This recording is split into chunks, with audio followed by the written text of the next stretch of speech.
Ma'am మనం ఇంతకు ముందుల అబ్బాయి ఏజ్ అమ్మాయి కన్నా ఒక 10-15 ఏళ్ళు ఎక్కువ ఉంటే ఇదివరకు రోజుల్లో పెళ్లి చేసుకునే వాళ్ళని మాట్లాడుకున్నాం.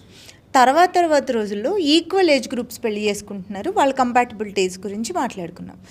నా డౌట్ ఏంటంటే, ఒకవేళ అబ్బాయి ఒక 10 ఇయర్స్ ఏజ్ పెద్దగా ఉన్న అమ్మాయిని పెళ్లి చేసుకుంటే వీళ్ళ కంపాటబిలిటీ, వీళ్ళ లైఫ్ ఎలా ఉంటుంది?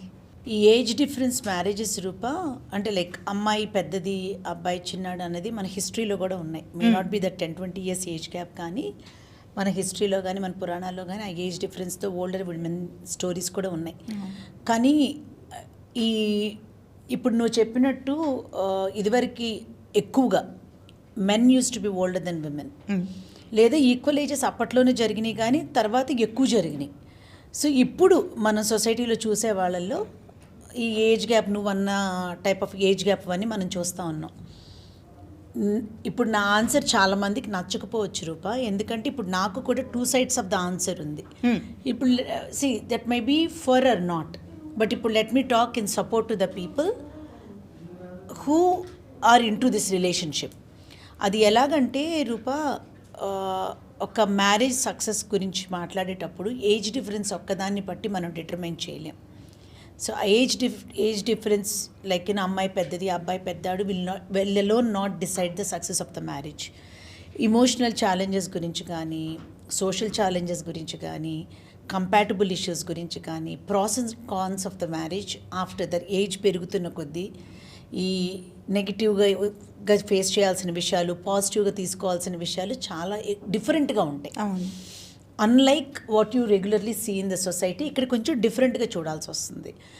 ఒక ఏజ్ దాటిన తర్వాత మెచ్యూరిటీ లెవెల్స్ పెరుగుతున్నప్పుడు, ఏజ్ అవుతున్నప్పుడు, పూర్వం ఎలా ఉండేదంటే it was always a male dominant society కాబట్టి ఆడవాళ్ళ మీద మెన్ డిపెండ్ అయ్యేవారు హెల్త్ ఆస్పెక్ట్స్లో కానీ వాట్ ఎవర్.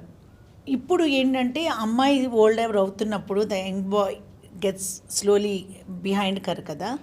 సో అవి యాక్సెప్ట్ చేసేలాగా ఉండాలి. ఇవన్నీ ఏంటంటే ఫ్లింగ్స్ కాదు, టెంపరీ రిలేషన్షిప్స్ కాదు, దిస్ ఈజ్ ఫర్ లైఫ్. అవును, నేను సొసైటీని ఫేస్ చేయాలి, నేను సొసైటీతో ఫైట్ చేయగలను, లేదా సొసైటీని ఇగ్నోర్ చేసి I can live for my life అన్న ఛాలెంజ్ని అబ్బాయి ఎక్కువగా తీసుకోగలగాలి. సో రెండోది, ఆ అమ్మాయి కూడా ఇన్ఫీరియారిటీ కాంప్లెక్స్కి వెళ్ళకుండా పాజిటివిటీతో ఆ బాండ్ని బిల్డ్ చేసుకుంటే వాళ్ళ రిలేషన్షిప్స్ డెఫినెట్గా బ్యూటిఫుల్గా వెళ్ళిపోతాయి.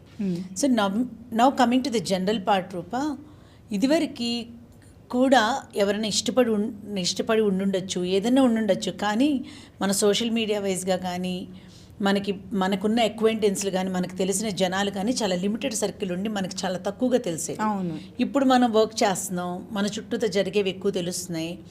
ఈ టెక్నాలజీ పెరిగిన తర్వాత సోషల్ మీడియాలో ఎక్కువ వింటూ ఉన్నాం. కొందరం యాక్సెప్ట్ చేస్తున్నాం, కొందరం యాక్సెప్ట్ చేయం, మిక్స్డ్ ఒపీనియన్స్తో ఉంటున్నాం.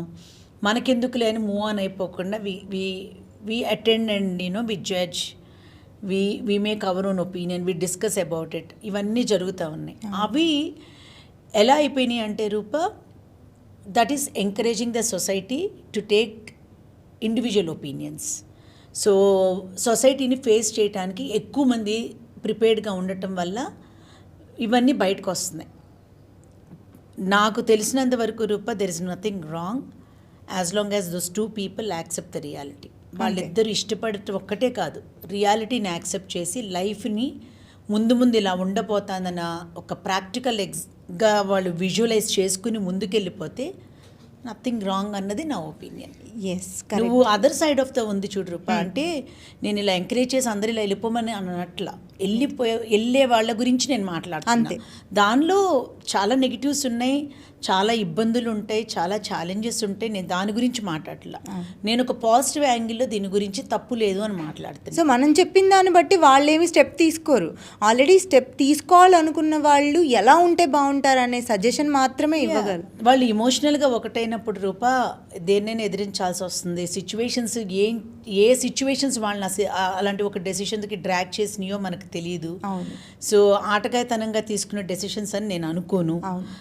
అంటే ఎక్సెప్షన్స్ మళ్ళీ దానిలో వదిలేస్తే సీరియస్ రిలేషన్షిప్కి వెళ్ళేవాళ్ళు డెఫినెట్గా దాని other side of the problems అన్నిటినీ తెలుసుకునే ముందుకెళ్తారు కదా. అది ఎవరి ఇష్టం వాళ్ళది కదా రూప. చాలా విషయాలు జరుగుతున్నట్టే ఇది ఒక విషయం.